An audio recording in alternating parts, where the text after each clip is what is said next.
Assalamualaikum warahmatullahi wabarakatuh. Baru-baru ini kita dibuat gempar dengan kabar yang datang dari Habib Rizik Syihab. Pasalnya, Habib Rizik Syihab menyampaikan eksepsinya dengan sangat logis dan berhasil membungkam para kejaksaan. Mendengar hal itu, banyak warganet yang setuju pada eksepsi Habib Rizik Syihab dan cara nalar Habib Rizik Syihab. Lantas bagaimana kelanjutannya? Simak ulasan lengkapnya berikut ini.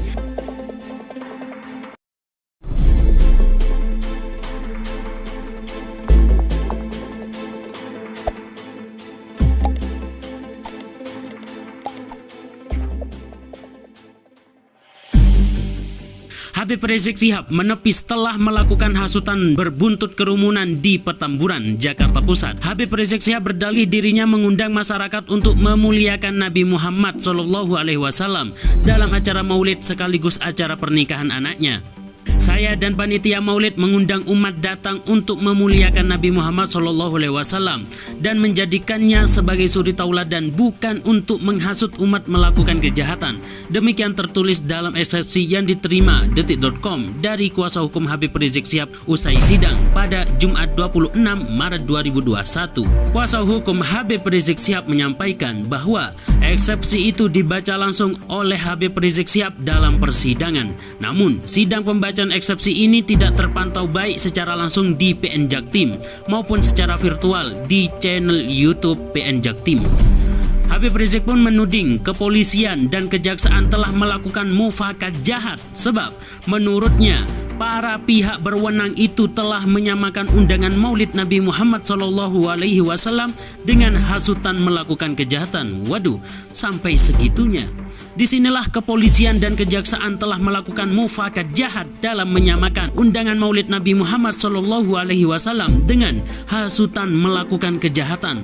Logika berpikir kepolisian dan kejaksaan yang menyamakan undangan maulid Nabi Muhammad SAW dengan hasutan melakukan kejahatan adalah logika sesat dan menyesatkan, tegas Habib Rizik.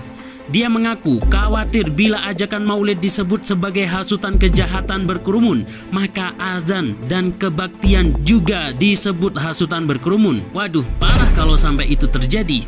Habib Rizik pun menuding hal ini akan menjadi bentuk kriminalisasi agama.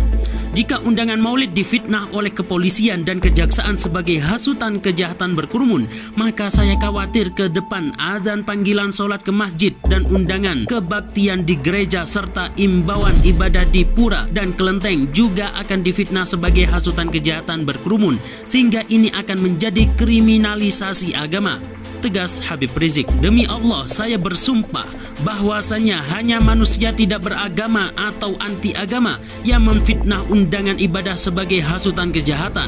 Karenanya, melalui sidang ini saya serukan kepada kepolisian dan kejaksaan, segeralah taubat kepada Allah Subhanahu wa taala sebelum kalian kena azab Allah Subhanahu wa taala, sambungnya. Di sisi lain diketahui Pengadilan Negeri Jakarta Timur menggelar sidang eksepsi terhadap terdakwa Habib Rizik Syihab dalam perkara kerumunan di Petamburan, Jakarta Barat. Mantan Imam Besar Front Pembela Islam itu dijerat berbagai pasal oleh Jaksa Penuntut Umum JPU. Dalam eksepsi atau nota keberatannya, Habib Rizik Syihab menanyakan kerumunan di Petamburan dengan sejumlah massa di berbagai tempat yang juga pernah terjadi. Ada ribuan kerumunan dengan ribuan pelanggaran protokol kesehatan (prokes) di tanah air sejak awal pandemi hingga kini. Bahkan banyak dilakukan oleh tokoh nasional mulai dari artis hingga pejabat, tidak terkecuali menteri dan presiden. Tulis eksepsi Habib Rizik Syihab seperti yang diterima oleh hidayatullah.com dari salah satu kuasa hukum Habib Rizik Syihab, yaitu Aziz Yanuar pada Jumat 26 Maret 2021. Akan tetapi kepolisian dan kejaksaan hanya fokus dan serius pada kerumunan maulid Nabi Muhammad SAW di Petamburan yang justru kami FPI gelar dengan mengikuti prokes dan dihadiri serta dijaga oleh TNI dan Polri. Bahkan Satgas Covid-19 DKI Jakarta ikut menyumbang dan membagikan ribuan masker. Lanjut bunyi nota keberatan tersebut. Dalam eksepsi itu, Habib Rizik Syihab dan tim kuasa hukumnya mencatat paling tidak ditemukan menemukan 5 kasus kerumunan yang tidak mendapat sanksi dan tindak lanjut dari kepolisian dan kejaksaan. Anak dan menantu Jokowi saat Pilkada 2020 di Solo dan Medan telah melakukan belasan kali pelanggaran prokes, tapi tidak diproses hukum oleh kepolisian maupun kejaksaan. Apa karena mereka keluarga presiden sehingga mereka kebal hukum? Tulisnya seraya mempertanyakan. Selanjutnya, kata HRS, saat sahabat Jokowi yaitu Basuki Cahayapurnama atau Ahok, ex narapidana penista Al-Quran, bersama artis Raffi Ahmad menggelar kerumunan usai menghadiri pesta mewah ulang tahun pengusaha dan pembalap pada tanggal 13 Januari 2021.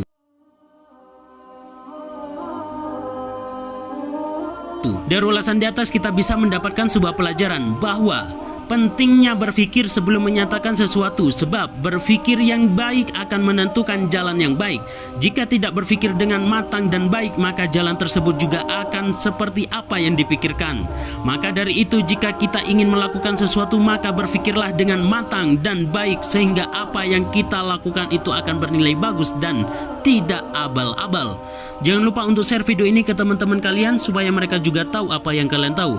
Sekian dari kami, semoga bermanfaat. Sampai jumpa di video berikutnya. Wassalamualaikum.